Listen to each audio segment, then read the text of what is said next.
Ah, Thanks for watching the podcast that matters. I'm your host, Juan, and I'm your host, Jean Paul Leek. and we are Rope break. Raw Break. And one more time, family, we're right here on a Thursday night, February the 6th, to talk about the best show in professional wrestling, NXT.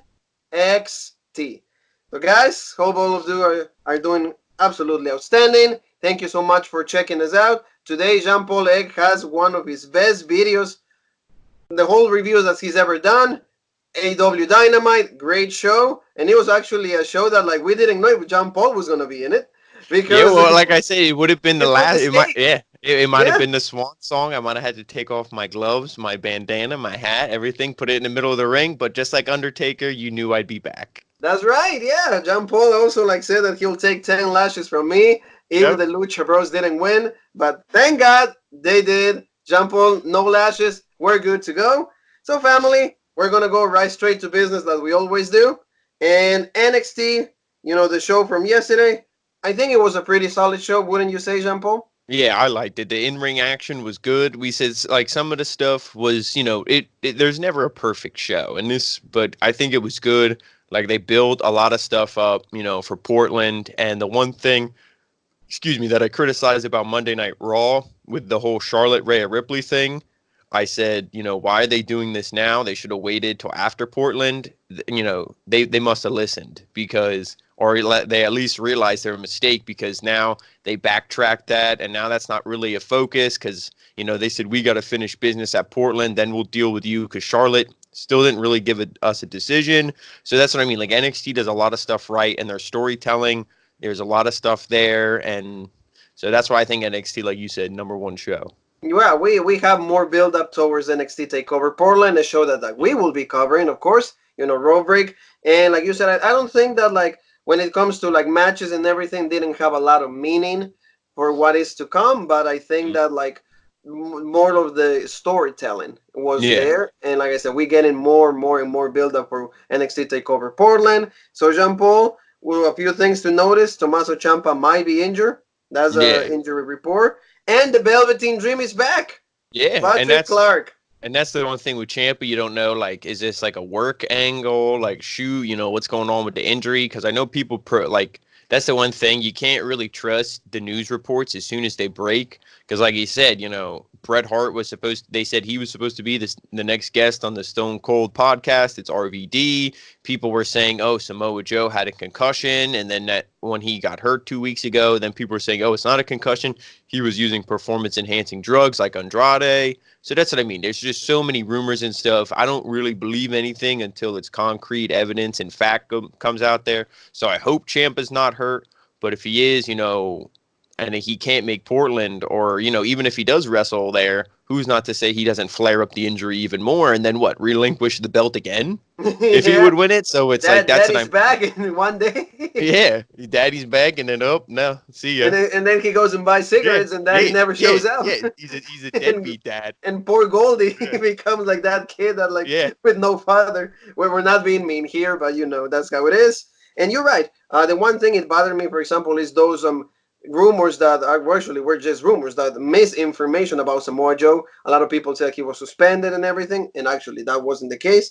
And actually, Jean Paul, a lot of reports are saying that within the locker room, the wrestlers are saying that Andrade Cien Almas is not even the one to blame for his suspension.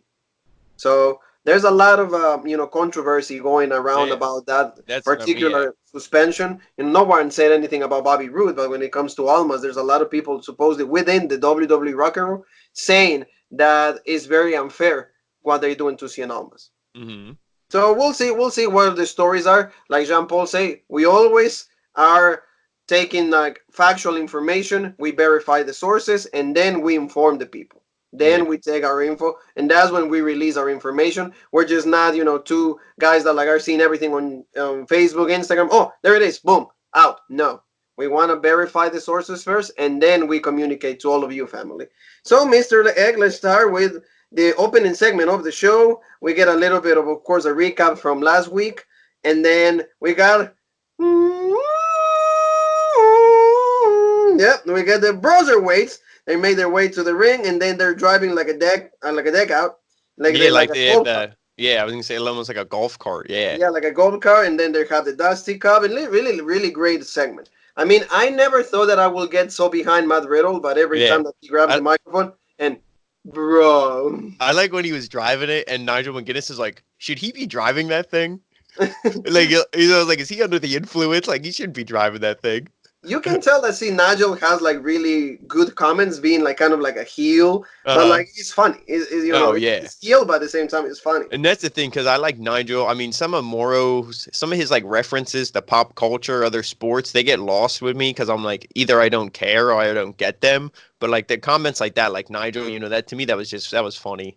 Yeah, because at least the comment is very direct Yeah. to what's going on right there. Because more, for example, he used the Shakira and Jennifer Lopez halftime show, and he's like, "Oh, he's like fuego," and I'm like, Hmm. "Dude, dude, come on." So they're in the ring, and then Matt Riddle grabs the mic, and he's talking about how he and Pete Dunne have been celebrating with continued celebrations, and they're going to continue it tonight, referencing the Dusty Cup and the Bruiserweight Mobile. So he even named that. And then Don says that like he never pictured being in a tag team with Matt Riddle, but it worked, and they will become the new NXT Tag Team Champions in NXT Takeover Portland. When Riddle and Don are like just keep talking to the crowd, then the Undisputed Era comes out. Bobby Fish and Kyle O'Reilly, they come down to the ring and they run down Don and Riddle. They start to head down to the ring and then jump them, but Roderick Strong stops them because the Browser Waymobile is in the way and they have a bigger fish to fry. So they play with that. Hmm. They were Matt Riddle. How much fish could Bobby Fish fish if Bobby Fish could fry fish? Yeah, and I mean he handles the crowd Hmm. really really Oh yeah, well. they love him. Yeah. So I feel like good things are coming with with Matt Riddle. We don't know, like you Mhm. said, like the reports are like conflicting when it comes to the situation with Lesnar, but the guy is absolutely loved in Full Sail University. Oh yeah, You and know? that's the thing. Like if you look at him and you're like, because some people like, they shit on like comedy wrestling and stuff like that. But like Matt Riddle, he like jokes and he has like like the stoner humor and this and that. You know how they always make jokes like I don't want to be blunt or I'm gonna smoke you guys, and he's always like all happy and stuff. But dude, like all that aside, when the guy's in the ring, there's nobody who's more legit. Oh yeah, So and that's like the thing. It's like if you're gonna be funny like that, you got to back it up in the ring. And he goes in the ring, and that's what I mean. He'll kick your head off. So that's what I was just about to say. So you're reading my head really well today. mhm. Hopefully you don't do that, That's because later we're the on in the greatest night. tag team in the universe. That's right. Hopefully you don't do that at night because those thoughts belong to myself. And to end this segment, Matt Riddle and Pete Dunne, they said like just what you just said. They're gonna smoke the Undisputed Era. So the first match we get is Angel Garza against Isaiah Swerve Scott. Really great match. We saw Angel Garza debuting on Monday Night Raw, and to me, he had a really good showing. Of course, we don't know how if he is part of Raw, but I don't think Yeah, they the just. things again, and like everything else, I always any news that I break, I always say this isn't factual. Take it with a grain of salt. Is the thing is they said that with Andrade being suspended, they wanted like they didn't want to just have the storyline be on hold. So they're like they're Garza's going to be working Raw and NXT for the foreseeable future until Andrade comes back, but they might still keep Garza on Raw even when Andrade comes back, but like if there's no real role for him, they'll probably shift him more back to NXT. But for right now, he's going to be working both just so like Humberto and Zelina aren't doing nothing. Yeah, and it's true. Like, and that's exactly what I was thinking when it comes to having Selena, Yeah. somebody And like like so she has something to do. yeah, and like I said in the Monday Night Raw review, if you know, please, I would be so happy if they book Angel Garza versus Rey Mysterio at the Chamber. Oh, that will Because be we're gonna awesome. be there. That will be awesome because great breaking news once again. Raw Break is gonna be in the Elimination Chamber. Yeah. We're In gonna have we're our gonna own be pod right there, yeah, we're and gonna we're be gonna in be the the number one chamber. Yeah. contenders for the titles. Yeah, that's right. So going back, Angel Garza, I think the match, of course, with Isaiah Swerve Scott, really good match. In the Mhm. end, Angel Garza wins. He wants to get his cruiserweight championship back, so of course he need a meaningful win. And going against Scott was the best opponent that they could have had for him. So Yeah. I think that like they did a good job on that, and of course he keeps like building that legacy. He keeps building that momentum. So let's take you to some aspects of the match, and then you give me your thoughts on it. They Zaya serves Scott. They slaps Garza around and kicks him in the chest, but then Garza catches Scott with like a huge super kick, with both men falling to the ground, and then Garza and Scott trade blows. But Garza headbutts Scott. Scott is able to hit an amazing power bomb on Garza for a very close 2 count. Scott drags Garza to the corner and stops, and then he keeps like stomping on Angel, and then Scott goes on the top turnbuckle, but Garza stops him with a roundhouse kick to the face. And then Scott doesn't let up and goes to the top rope, but Garza crutches Scott, and he hits Scott with a wing clipper, getting the pinfall and the victory. What do you think, Jean Paul? Like you said, the match, there's no way that you put these two guys in the ring that the match could be bad. We've seen them wrestle a lot before. They had their first match together at War Games. And then, we've seen them wrestle before. And, of course, in that fantastic Fatal 4-Way match at Worlds Collide. So, we've seen these guys wrestle. And like you said, it makes sense because Garza didn't lose the championship. Isaiah Scott lost it for him because, he's the one who took the pin. So it's like, who should be his first match? Who should he get his revenge on? The guy who cost him the belt. So he beats him. Like you said, it keeps building his momentum because I want to see that singles match of Jordan Devlin versus Angel Garza. I don't know. You're not a wrestling fan if you're not, excited about that match. Absolutely. And like you said, there was so many good spots. Like there was one time, I think, where Scott, he flipped over the ropes and he was on his hands and Garza just super kicked him right in the face on the outside. And it was just even though they're cruiserweights, you think cruiserweights are high flying, flippy, not very hard impact moves. These dudes are that, but they also can strike and kick and beat the shit out of each other. And that's what you see. That's what I mean. It's hard hitting, but it's flashy. And I could watch just a cruiserweight show for 2 hours with all these guys. The intensity that they have is absolutely amazing. And like you said, these two keep proving that the heart and soul of WWE should be the cruiserweights. Yeah, should be this type of matches that help you to build main roster. To me, there's so many guys. You bring in all the Kalistos, pretty much everybody in Lucha House Party. You bring them. You could make a whole cruiserweight division where you could have tag team cruiserweight belts and you could have the cruiserweight championship. I wouldn't say a mid card title, but at least tag team belts. Yeah. And because there's so many guys that are deserving of gold, but it's if they're all fighting for one championship, it's hard to pass that around without playing hot potato with the title, which I don't like either.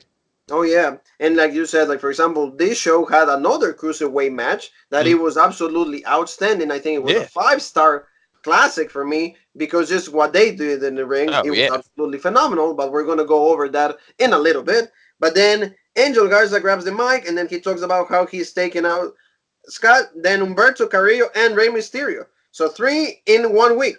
And then he calls out Jordan Devlin saying that he wants his NXT Cruiserweight Championship back. And he will keep his eyes on Devlin tonight since Devlin isn't in the NXT arena.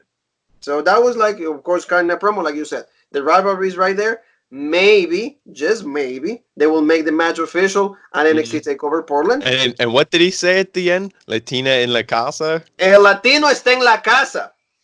So that's right, baby. It's in the house, baby. It's in the house. And so that's really cool. I know we say it all the time.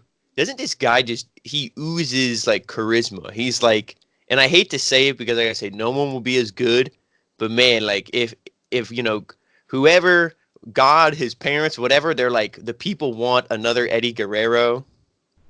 Right there. Oh, yeah, absolutely. Like I said, he'll never be as good. No one will ever be Eddie. But this guy is that's what we were missing in wrestling. A guy exactly, because for example, let's not go too far, Jumbo. Andrade Cien Almas could be that guy.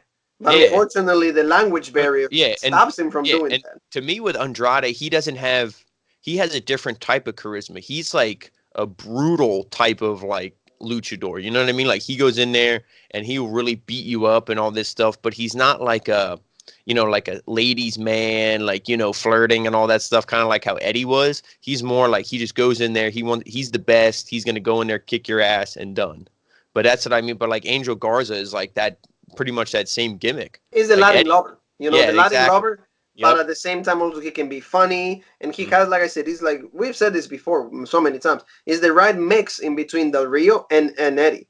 And because he has the arrogance, it's oh, I'm better than you. It's oh, I can beat you whenever I want, like Alberto will say. But at the same time, the funny aspect, the comedy, and also the Latin lover, like heat, the Latino heat, we can say that. So great match. Nice way to like start the show when it comes to the wrestling, and then we go to a backstage segment with all the members of the Undisputed Era. They're walking around and they're looking for Tommaso Ciampa, and then you can see how like they don't find him, but then they're just looking for him. Yeah, So yeah, and they're like screwing with the enhancement talent like guys, we like saw the new Kushida in here, hires. I think also Oh, like that. yeah, that was later on in the Yeah, show that they saw Kushida. See, that's where it should have been because they were picking on these guys who were like freaking jobbers, like skinnier than us, and it's like, well, like they should have been Killer Cross back there. yeah, and then just be okay. Mess Adam with Cole, me. like, where's Champa? And he's Yeah, like, I don't know, where is he? He's like, oh, okay. and it's like, where's Ciampa? Who's Ciampa? I don't know. Well, okay, bye. So we get a short video package hyping on Mercedes Martinez. Of course, like we've said about her story, she wanted to be in WWE for the longest time. She got a few tryouts, doing with the Mayon Classic and everything. Finally, she's an active member of the roster, so good for her. And then we get Sergeant Slaughter is shown is in the crowd. So cool to see one of the legends like checking the NXT, brand, NXT, the wrestlers and everything. Probably give him some insight also. So now we get a legit match that we've said that like it was gonna happen. So we are booking the show pretty well, Jean Paul. Dominic Dijakovic against Killian Dane. Yeah, and this match was legit, and I liked a little bit. To me, I don't like. I know you're a movie guy.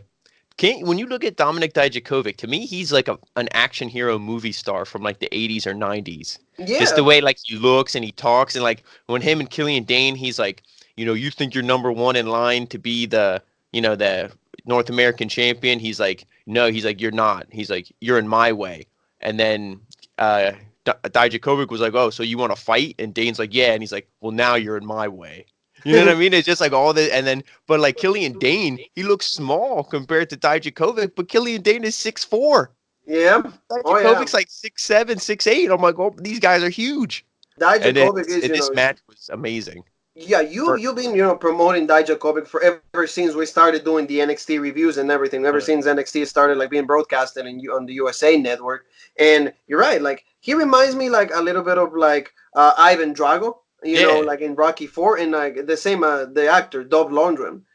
He reminds me of like when he did I think it's Universal Soldier with Jean-Claude Van Damme, and that's Jean-Paul Egg, Jean-Claude Van Damme, and because he has that type of character that when he speaks, the few 5 words that he says are like lethal. That's what I mean. Like he doesn't need to go out there. Time. Yep, he doesn't need to go out there and talk your ear off. He says 1, 2 things and you listen. Yeah, it's like Rocky 4. He's gonna lose or you're gonna die. If he dies, he dies. He dies. Around that. So it's like, but in the end of the day, it was an absolutely great match. A little bit, I feel bad a little bit for Killian Dane because what is he gonna do now? That's what I said. Like, this guy, please just put him on because he deserves so much. He got in way better shape, and even though he could still go when he was bigger, he trimmed down. He can go even more. Move this guy to NXT UK. Give him a match with Walter. He's probably not going to beat Walter. And again, it's like, well, he's still going to lose, but he'll be in a high-profile match instead of being in the mid-card. He can be in the main event over there and have him be a guy over there. Maybe form a tag team. I know Alexander Wolf is over there. He was in Imperium, but he's hurt. Maybe there's some storyline where they get rid of him. And then it can be, Wolf and Dane versus, Eichner and Bartel from Imperium. Like, hey, you kicked me out. Now I'm with my old buddy. We're going to fight you guys. Book it WWE. I think that sounds pretty good. But, that's the thing. Like, you could do so much with him instead of having him be this mid-card guy that is just used to get people over. It reminds me like a Bam Bam Bigelow.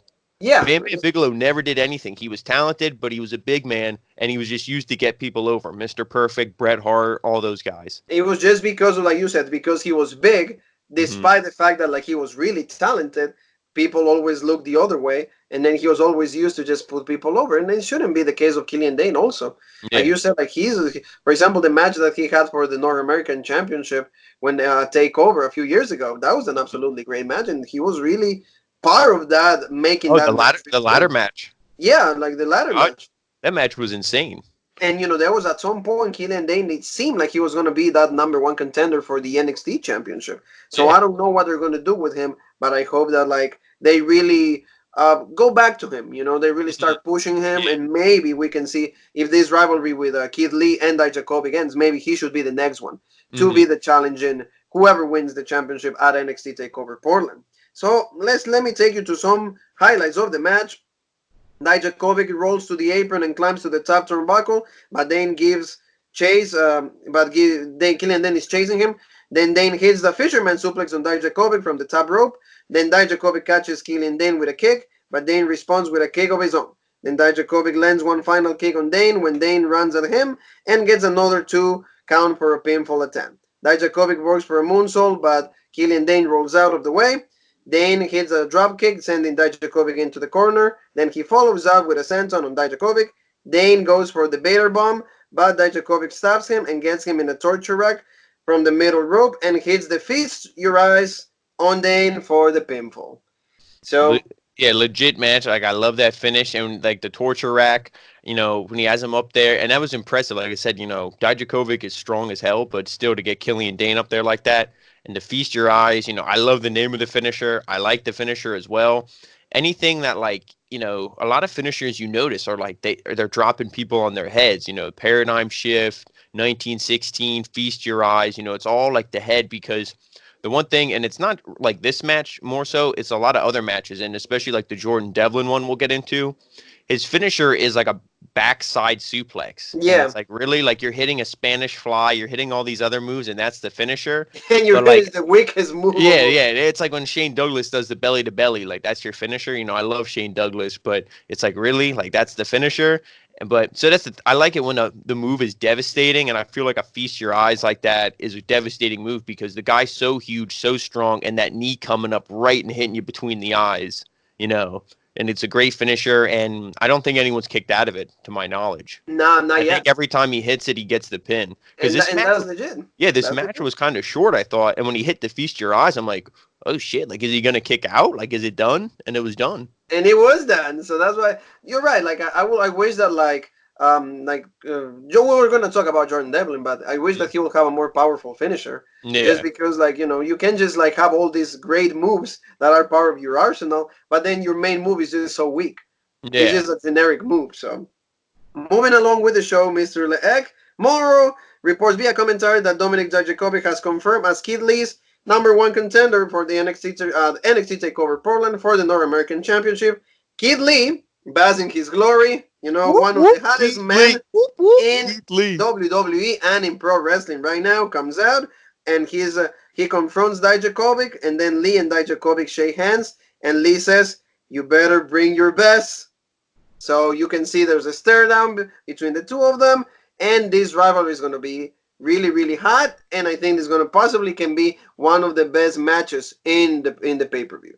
I Oh really yeah, to me think that. this will be my favorite match besides maybe the Broserweight versus Undisputed Era and Finn Balor. Oh, there's so many good matches. You know what I mean? But The whole thing is going to be great. the one I'm least invested in is Adam Cole and Tommaso Ciampa. To be honest, Yeah, all I the don't other think the matches to build-up me, I has been have that great. yeah, all the other matches to me, I have way more investment in. So like, I'm Yeah, excited for this one, but I don't think Dijakovic is gonna win.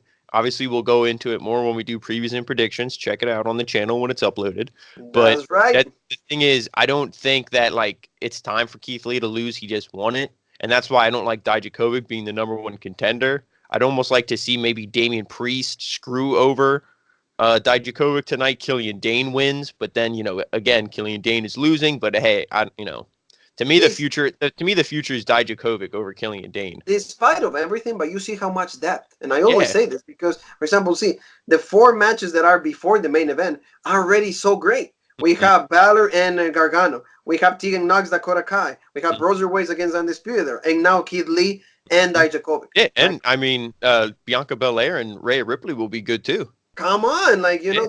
it's a must see show. Mhm. It's like if you're like at least A don't week drink, don't eat, save yourself for those 2 hours. week from Saturday. Yeah, and then well, a week from Sunday. Yes, Oh, is it Sunday? it is on a Sunday. Yes, Oh, okay. yeah, it is on a Sunday, but we will be covering everything, every little thing, every move, everything, because that's what we do. So, Mr. Egg, like you said, then we go to another backstage, and then we see the Undisputed Era, and they're still looking for Tommaso Ciampa. And like you mentioned, they run into Kushida a guy that we like, a guy that we thought we think is really legit, and they push him around. Kushida fights back. Adam Cole drops Kushida in the trash can, and then Ambrose Reed confronts them as well, but Roderick Strong lays him out with a knee to the face, and the Undisputed Era continue their siege as we go to commercial.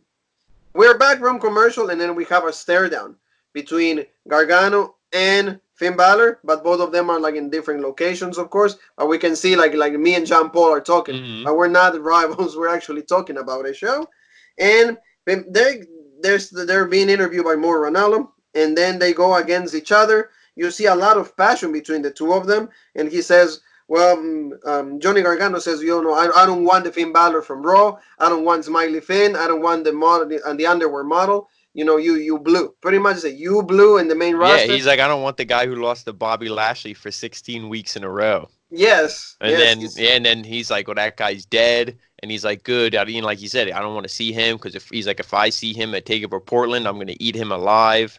And then Finn Balor, he fires back, and he said Gargano, he's like, I'm going to take the NXT flag that you waved. He's like, and I'm going to drive it straight through your heart. And he gets up, walks away, and he's like, and I don't miss.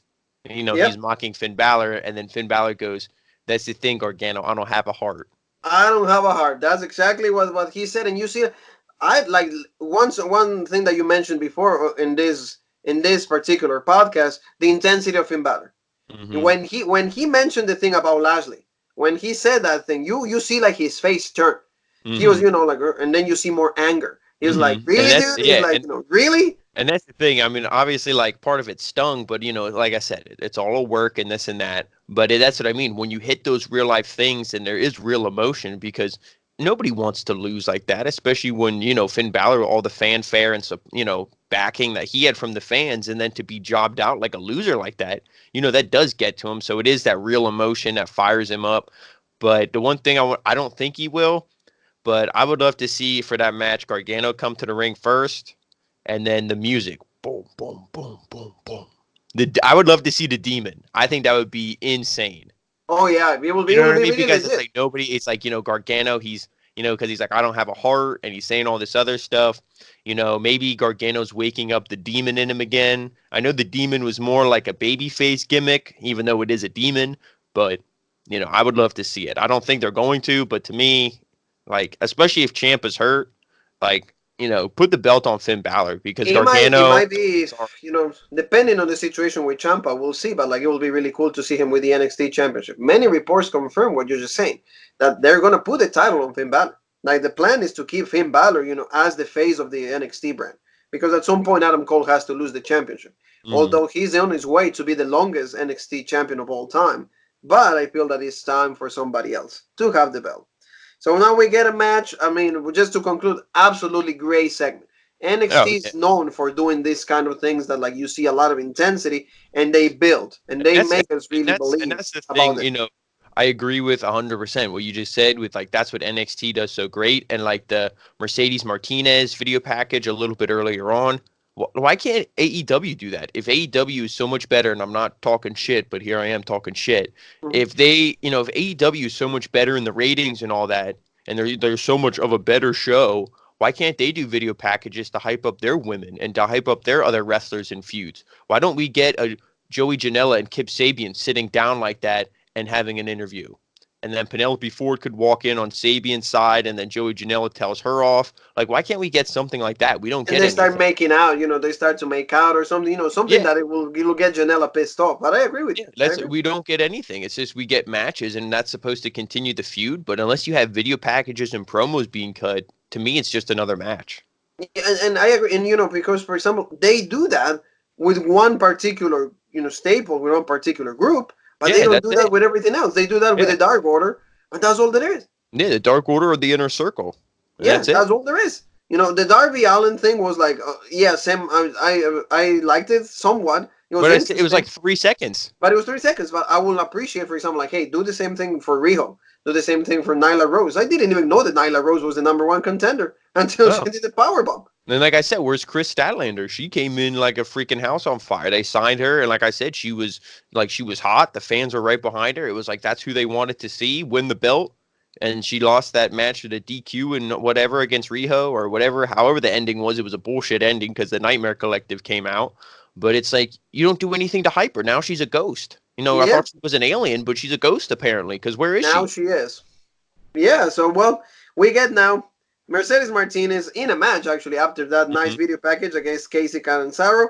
You get a video package from Casey Catanzaro. So there you go. Once again, why can't they do that? AEW. No, man.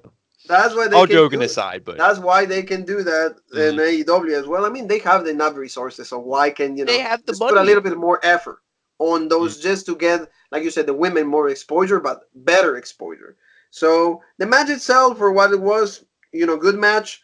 I think that like they did this match just to showcase a little bit Mercedes Martinez because, like you said before, there's many collabs that are going to take place after WrestleMania. So Mercedes Martinez is going to be the ones that are going to be left on NXT and Oh from yeah, and and to within me, her, yeah, and and she's her got to as be one of the important pieces of the yeah, division and after then WrestleMania. and you look at her and some of the women in this division. You got Rhea Ripley, of course, the champion, Bianca Belair.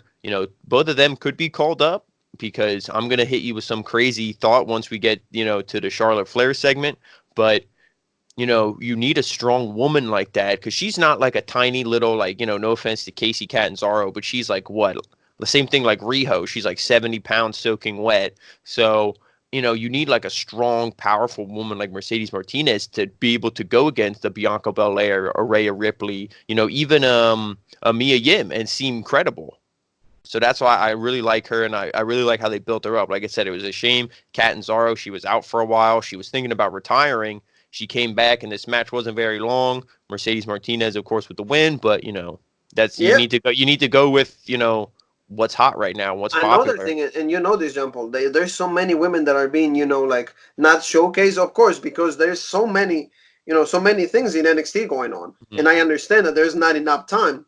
Yeah, and But that's we the didn't see Shotzi this week. yeah, and Scarlett that's is not even there. yep, and that's the one thing I want to say, not to interrupt you again, is a good thing that they went 2 hours. If this show was 1 hour, what would we see? Yeah, You know what I actually. mean? There'd be no, we'd see none of You these you see women. how like Triple H is able to adapt, and I will say one of the things about Sarah Rising, Paul Levesque, and everything is like his ability to always like adapt to whatever comes his way. Because he, like you said, 2 hours now.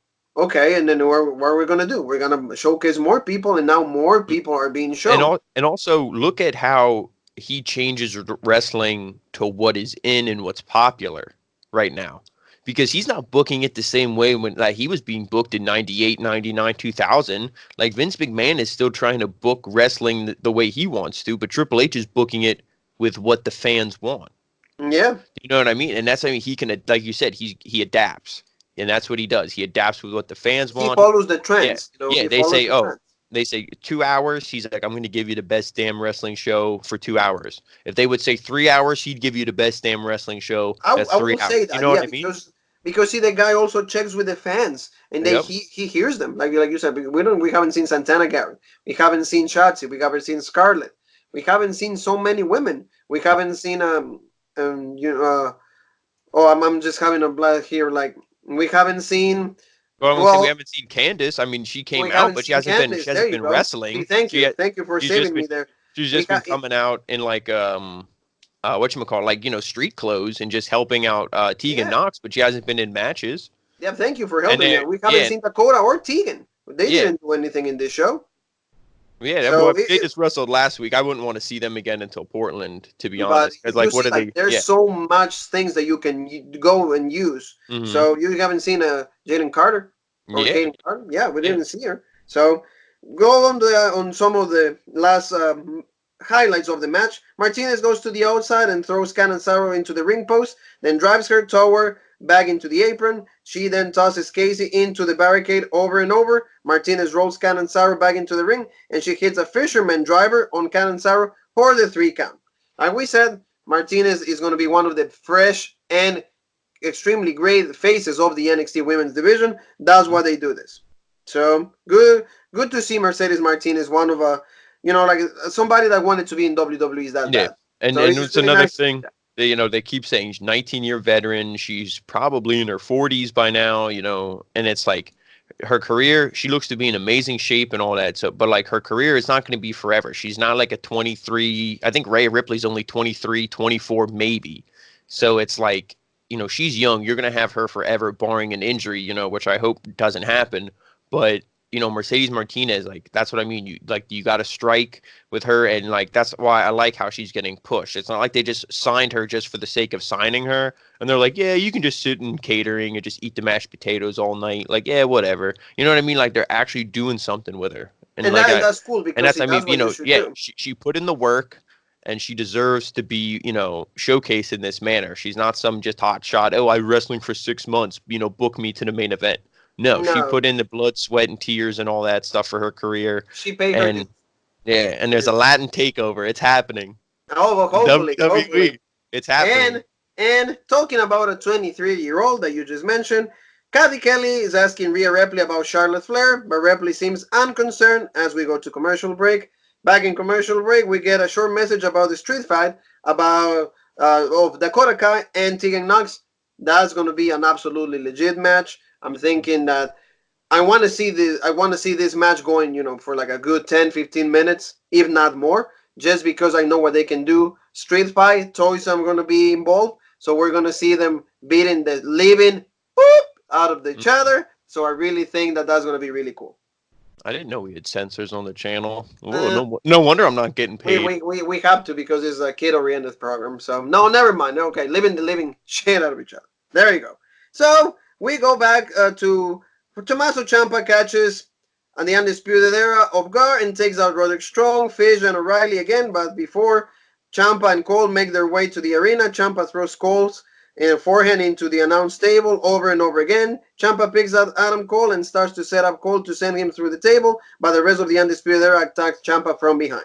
So the Broserweights come to Ciampa's rescue, but security breaks them up. Once all 7 competitors have been separated, William Regal, of course, one of the greatest GMs in sports entertainment history because he doesn't need to be there all the time, but he only comes out when needed. So he comes out and tells them, oh, all of you want to, it seems like all of you wanted to have a match. It seems like all of you are so willingly you want to fight today. So all they have their gear on. So this match is going to happen tonight, and it's going to be the Broserweights and Tommaso Ciampa against all the Undisputed Era.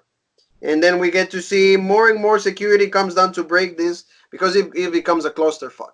It just becomes like a big... Oh, yeah.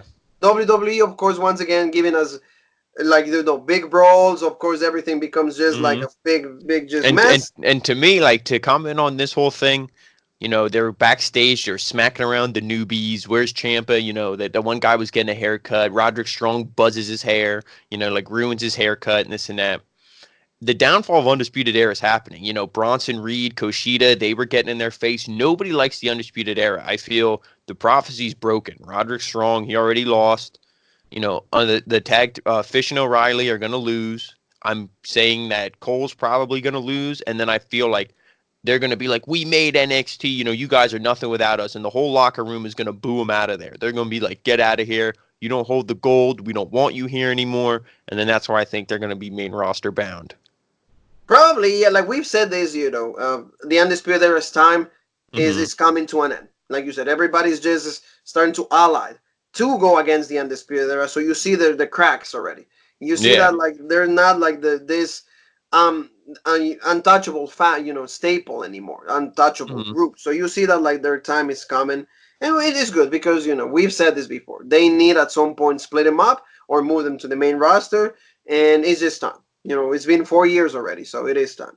So now we go to one of the best cruiserweight matches of 2020, free on NXT TV, USA Network. I just didn't get it. Why did it? Well, you will give such great match. But you got to take the Prince Pretty selfie here. That's right. There it is. Jordan Devlin, cruiserweight champion against Prince Pretty, Tyler Breeze. You see in this kind of matches why the WWE main roster completely wasted and ruined Tyler Breeze. Oh my God! I have no words to describe how much you went wrong with Tyler Breeze because this guy, he puts classics every time. Yeah, when you let him.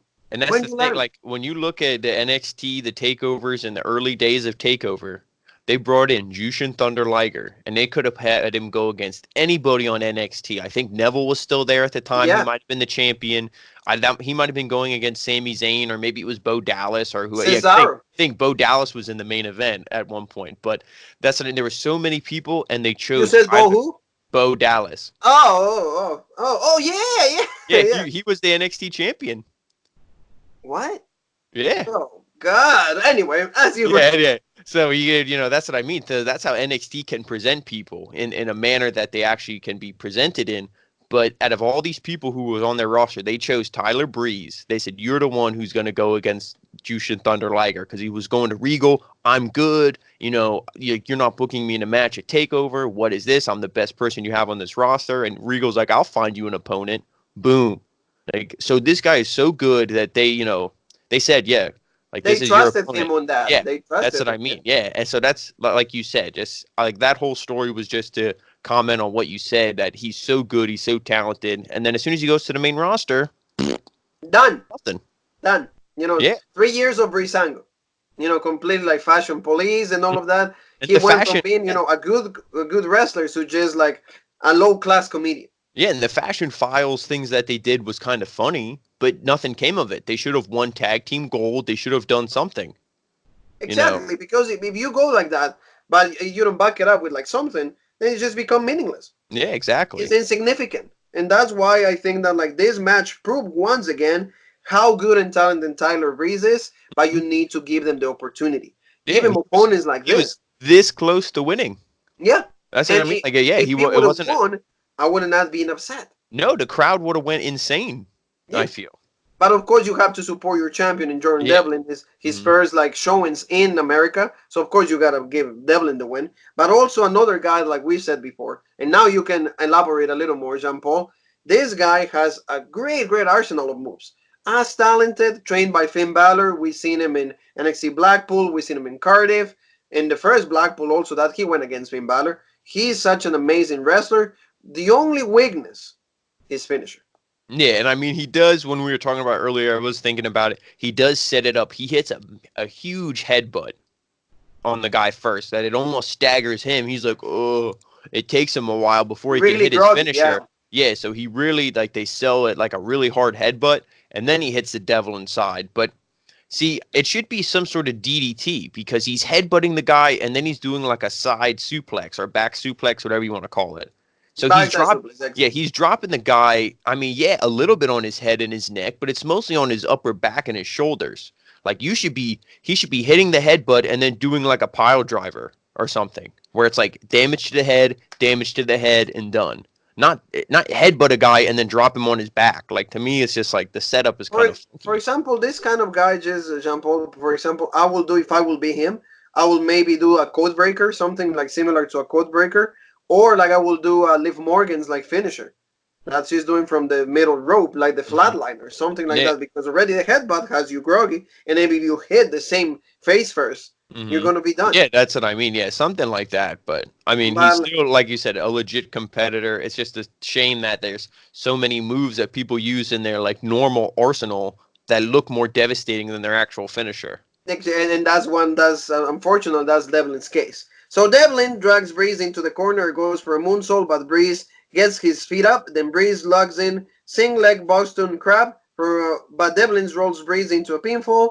Breeze kicks out and catches Devlin with a super kick, but Devlin kicks out at a 2 count. Then Breeze goes for the I'm prettier, but Devlin reverses and goes into the corner. Devlin hits a slingshot cutter on Breeze from the apron, covering for another 2 count. Breeze catches Devlin with a super kick, but Devlin hits a headbutt on Breeze, followed by the dead man side suplex for the victory. Like we said, this match went really, really long. We don't just give you highlights, but it went like a good 20 minutes and well deserved. And once again, another 2 ideas here. The Jordan Devlin, great, great NXT champion, I will say, cruiserweight champion. You needed exposure. You gave the exposure. And cruiserweights are showing that you want people to look out. They should be on the lookout for the cruiserweights. Well, that's the thing. Buddy Murphy was a cruiserweight. Now he's in a main storyline on Monday Night Raw. There's no reason why guys like, same thing with Angel Garza. He's, has this feud with Mysterio and Humberto. unless they're selling the injury on Mysterio and he's going to be out, and if he misses the Chamber, my heart will be broken. But so these cruiserweights are being in these main, storylines. You could do the same with Tyler Breeze. The guy's talented. The guy can talk on the mic. It's not like he's like, so, I don't like, know. I don't know. Like, the guy can cut a promo. He's a good talker. He's a hell of a wrestler. You got to do something with him. He's not a tag team specialist. He's not a loser like that. The guy is better, I think, in a singles role than in tag team. Yeah, and especially if Fandango is going to be getting injured every so often. Yeah, if the guy has glass bones, why should Tyler Breeze suffer? If he's injury prone, just give the guy a singles run. And like you said, in NXT Cruiserweight Championship, maybe North American Championship at some point. Why not? This guy should even be in the main event. Adam Cole is probably the same size. Yeah, that's what I mean. Yeah, people try to say Adam Cole is like 6 foot and all this other stuff. I think he's built at 6 foot, but I don't think Adam Cole's any taller than 5'9", 5'10". Yeah, so but they build why him at not? 6 foot, And also, and of course, he's not like the most. Yeah, he's not jacked. The biggest person, so to say. So after that, Devlin poses all over the ring, and we are told that there's going to be a face-to-face between Rhea Ripley and Bianca Belair. But before that, we get to see an SCU arriving. And then it's Charlotte Flair. An SCU? Yes, UB. I'm sorry. There you go. SCU, the pride of the West. I'm thinking AEW, so I'm sorry. Yeah. But we see an SUV arriving. Charlotte Flair is back on NXT TV. And we know that she's going to be talking in this segment. And we get back from commercial. Bianca Belair makes his way down the ring. Belair gets the mic. And she's talking about what she will become the next NXT Women's Champion. How quick they went back from NXT champion and now finally NXT Women's Champion. So the backlash with the Becky thing. I think that's what maybe the company wants, because Becky Lynch came out and said all that bullshit. But a lot of the wrestlers in the company, so a lot of them who are indie or work in different promotions, they spoke out on it. And some of them probably within NXT and WWE main roster, they probably don't agree with Becky Lynch. Because like they said, Becky Lynch was like, oh, I just wanted to take the term women away because I didn't want people to think that, we only deserve one match on the card because we're women and this and that. I wanted to be at the same regard as the men's championship. And they're like, yeah, but if you take the name woman away from it, then that's taking away our power. That's why we want to have women on the title to be like, hey, this match is for the women's championship. And look how great this match was. This match was for the women, by the women. And it's we're great. But if you take that term women away, it kind of lessens, the impact. So yeah, I think it's up to the people. And, maybe they said, oh, yeah, Bianca, it's the NXT championship. And she's like, yeah, okay. Goes out there and she's going to call it the women's championship. NXT Women's Champion. Yeah, because especially like you said, this has to be some kind of separations, the men and the women. It's just like gender. That's all it is. There's the men, the women, and then there's the man. Yeah, and Becky Lynch, she's in the middle of it all, and it's like we said, what are you gonna do? Challenge Brock Lesnar? It's like a Tessa Blanchard wannabe. Blanchard wannabe. It's like Impact is a whole different world. It's a whole different, storytelling. It's a whole different way of doing things. And let's be honest, you don't want to be comparable to that. Yeah, and before we get into this segment, and since you brought up Impact, I'm going to be honest. I'm going to shoot on them for a little bit. The only reason they did that was to bring eyes and ratings to their product. Because it's crazy. Oh my God, Tessa Blanchard, people know who that is, daughter of Tully Blanchard and all that. So it's people know who she is. She has name value. And it's oh my God, a woman won this promotion's main title. But then she fucked up, said all that racist bullshit and was just nasty to all these other women in the indie scene. So that backfired and blew up in their face because if that didn't happen, people would care about her winning the championship more, I feel.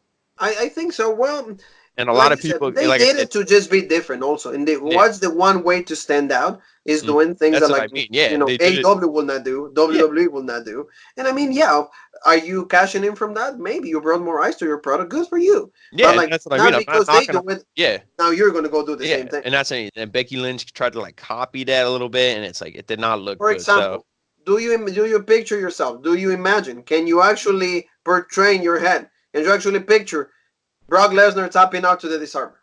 No. No one. Yeah, and I mean, maybe Brock Lesnar is a bad example because it wasn't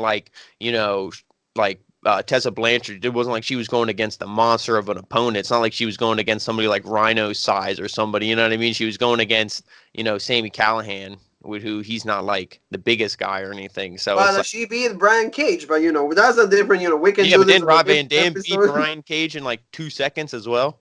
Yeah, So yeah. I don't know. They must have some issue with Brian Cage, but Well, yeah, and he's injured and everything, so we'll see where he ends up going and all of that. But going back, now Bianca Belair is calling out Rhea Ripley, but instead of Rhea coming out, Charlotte answers the call. And mhm. then Flair asks Belair to open the ring ropes for her, but of course Bianca is not impressed. Charlotte poses in the ring next to the non-plus Belair. Charlotte says that she respects Bianca Belair because she's a good athlete, but she's not Charlotte Flair. Charlotte and tells Bianca that Rhea overlooked her, and before she can say more, the NXT Women's Champions Rhea Ripley comes down the ring, and then they start talking. And the one thing I really love from Bianca Belair is just her way, her attitude, yeah, and like when her the whole character is so legit. yeah, You when know, they were like going back and forth, well, Bianca the whole time Flair is talking, she looks like disgusted, like really, like who the hell is this bitch coming down here thinking who she is? And that's the one thing I don't know if Charlotte Flair can actually make that face or if it's all the plastic surgery that makes her look like that. But she just looks like so unimpressed with everyone, like Flair. Like she has that snotty, like I'm way better than you look on her face. That's what I mean. And I could just be the surgery. Maybe her face is permanent like that. If it is, sorry, Andrade. But that's what I mean. So she just like everybody, all three of these women. It just everything meshed so well. Like you said, the attitude from Bianca, the stuck up attitude from Flair, and then of course when Rhea Ripley came down, I loved her promo as well. So take us through that. oh yeah, it was so good because Bianca, of course, well, first they start like Rhea and Charlotte, they start looking at each other, and they completely like overlook Bianca, and Yeah. Bianca is like in the back is like, I'm here, I'm the Yes. challenger, hello, and then she goes, first of all, you don't go here. Yep. And if you think that you're gonna come here, and she goes, that was really great. That was really great. And then of course, Rhea Ripley says, "Hey Charlotte, you shouldn't underestimate Bianca. We're gonna tear the house down with her, but that's at Portland. And once I'm done with her, then it will be your turn at WrestleMania." But then Charlotte is saying like, well, like you said, they're acting really snotty and snobby and all of that. So then they said, but because of your attitude, don't you ever forget that we are NXT. So Bianca and Rhea, they unite and then they start beating Charlotte. And they did Yeah. like a face first on her. And that's the one thing I really like because, like I said, it was that's the thing. Like, she challenged Flair to be, because again, there was if I'm going into like the shoot aspect of it all, nobody wants to. The story's not Becky versus Charlotte, and nobody wants to see Bayley versus Charlotte. So it's like, shit. What do we do with Charlotte? The only other viable thing is Rhea Ripley. But like, is it gonna be for the title? Probably. But if it is, does Charlotte win and move to NXT? There's no way. So to me, I'm thinking, maybe they do the switch. Maybe Bianca wins at Portland. But the feud at WrestleMania is still Rhea and Charlotte, even though it's not for a championship. And you think, well, why the hell did she win the Royal Rumble? But I'm going to say that again. I said it in the Royal Rumble review. Why the hell did she win the Royal Rumble? I know. The I know. storyline, it didn't make any sense. And they said, oh, it was reported that they owed her a favor. Yeah. But maybe this is just going to be on her resume that she won the Royal Rumble and she has the match at WrestleMania with Rhea Ripley, and it's not for a title, and then that's how Rhea, gets called up, whether she wins or loses. Because Bianca, she's a woman who deserves the title belt as well. Yeah. But And well, like I like you. said, and that's the person, like earlier I said, Mercedes Martinez, Mia Yim, all of them are credible opponents for Bianca Belair. And then returning Io Shirai. They had a feud right before Io Shirai got hurt. They had a little bit of back and forth. That's a thing. If Io Shirai comes back, you could say, hey, you couldn't get it done against Shayna.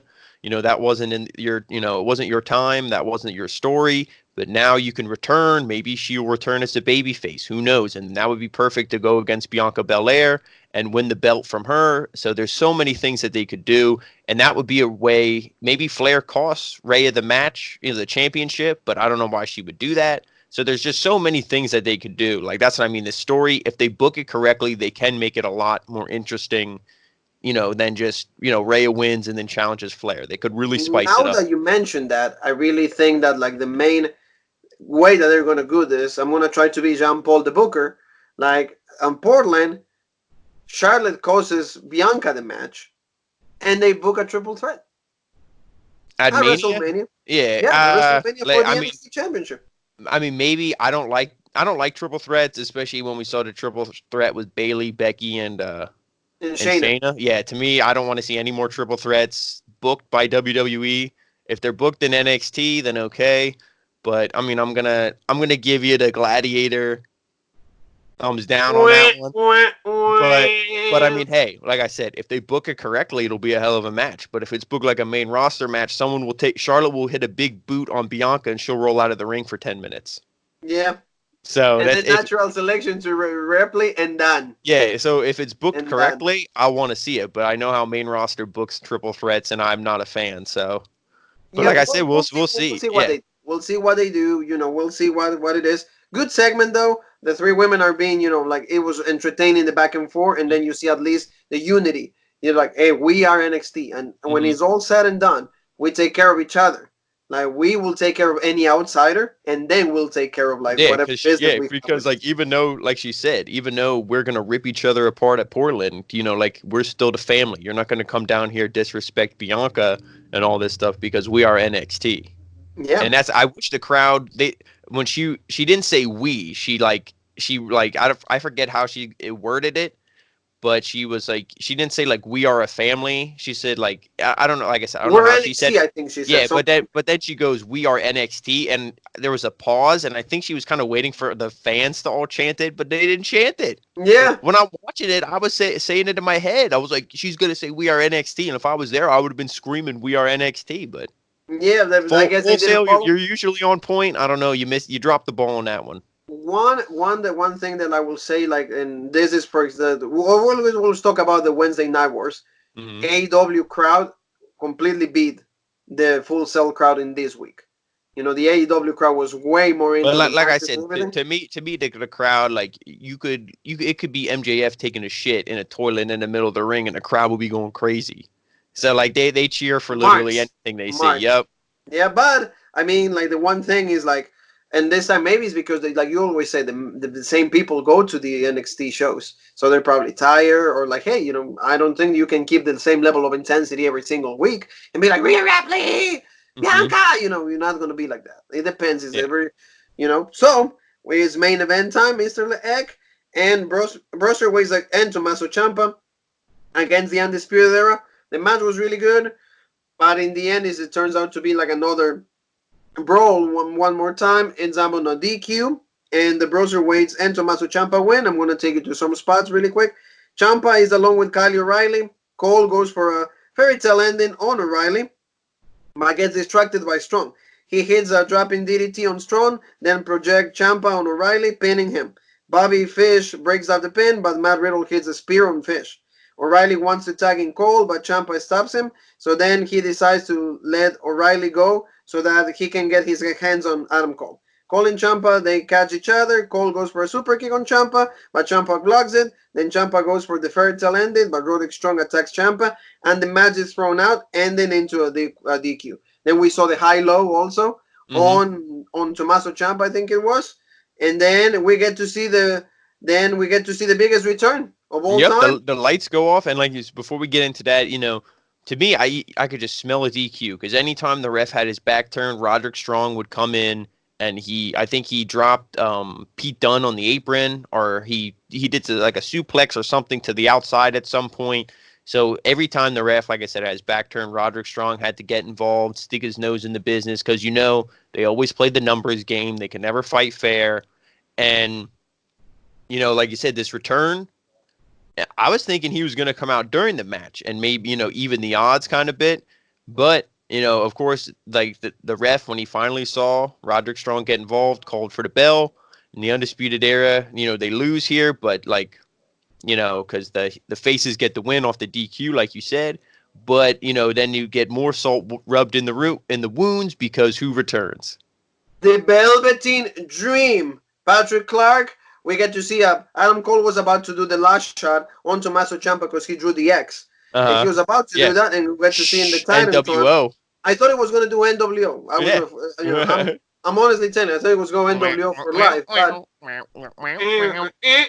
but we get to see in the Titantron. It said like the date, of course, Uh-huh. February the 5th, and then you see like all of that just get together, Yeah, and then to we be his see the logo. face of the Yep. Velveteen Dream, and he was up on the turnbuckle, and then he dives, and then he starts taking on the Undisputed Era, and he starts doing a Rick Rude. He goes like the Hmm. dance and all of that, Yeah, you're like and Elvis Presley. We had to shoot it from the waist up. We couldn't show the bottom. that's true. And like I said to you, well, he comes back and the show goes off the air. Everybody's celebrating. The Velveteen Dream is back. He's after the Undisputed Era because it was them who took away his championship and also who took him out Hmm. for the time for as long as he did, and then now he's back. So we get to see this rivalry. It's gonna start all over again. So very cool to see the Velveteen Dream coming back, and it adds another member, so they can be the undisputed. They're all four of them against, let's say, Brother Ways, Tommaso Ciampa, and the Velveteen Dream. So what's gonna happen after this? We don't know yet, but it's nice to see that like he's back. Yeah, that's what and the thing is, he's got to, even though he was hurt and all that, he did lose his title. So I don't think he should. I'm happy that this is the role they put him in. Not that he comes back and he's like, oh, Keith Lee, I want to challenge you for the North American Championship. Like, and because to me, that storyline's not there. That would just be forced. I don't want to see anything like that. If Roderick Strong was still the champion, then yes, then I would want to see that. But not as Keith Lee. You're not going to have two baby faces go against each other. Nobody wants to see that because people want to see Dream win, but nobody wants to see Keith Lee lose either. So that's it's not something that I really would book. To me, if Champ is hurt, maybe you put the belt on Velveteen Dream. Or at least you have the match with the Hmm. Velveteen Yeah, Dream, so you have like already a guy. I would put the belt on Dream because they'd be so hot for that, and he's a returning baby face, and what better to beat a returning baby face than a monster heel in Finn Balor? That's true. It will So be that's like a a yep. great WrestleMania week.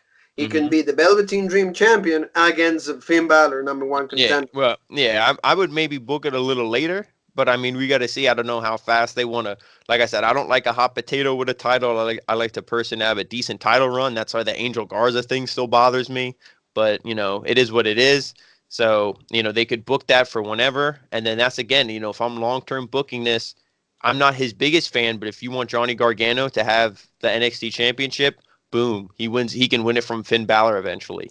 Yeah, it So. will be cool. So the road for NXT Takeover Portland is still being paid, Mhm. but we have one more week of TV and then the pay per view. So a lot of things can happen in this last week in the go home show for Takeover Portland, and I think we cover everything, right, Mister Hmm. Leek?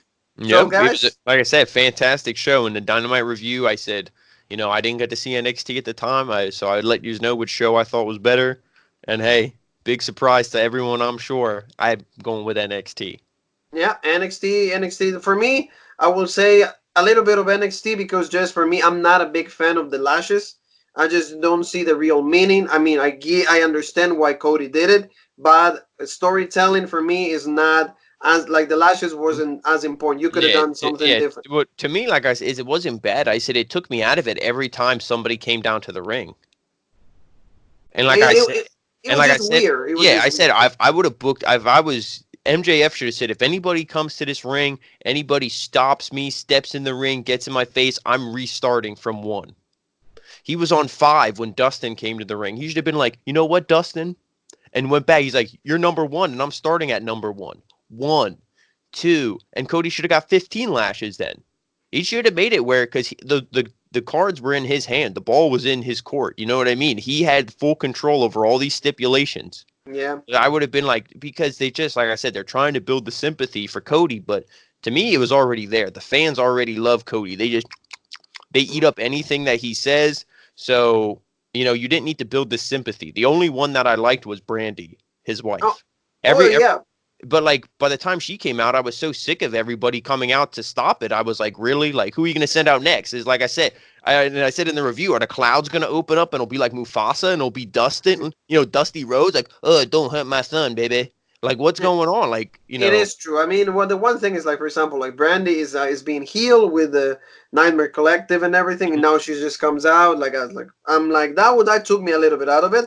But I think that like this week at least NXT is given is there's a pay per view closer, So I feel that did a lot better for when it comes to this. So Jean Paul, I think we wrap this up, and I think please family, don't forget to always subscribe. Help us out grow the channel, and don't forget to hit the bell also for all notifications. We always put a lot of content. This week, Jean Paul is Monday Night Raw.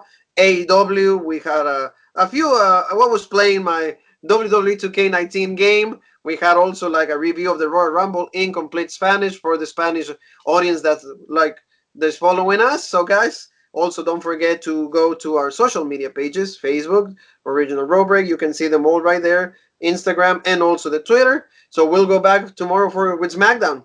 So Yep. we're not going to be as excited. We're going to try to be, but Goldberg is going to be back. So that's interesting to see.